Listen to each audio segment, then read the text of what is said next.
the Catalog pane, open the Oregon Preset Map. In the Catalog pane, open the MGIS Data Oregon folder and expand the OR Stations workbook to view the worksheets inside.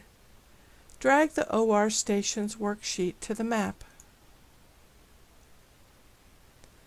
Open the OR Stations table and verify that the fields contain valid data. In Contents, highlight the OR Stations table and click Standalone Table, Data, Design, Fields.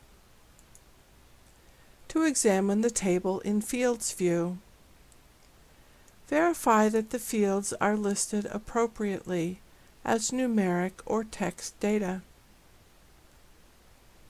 Close the Fields view and the table.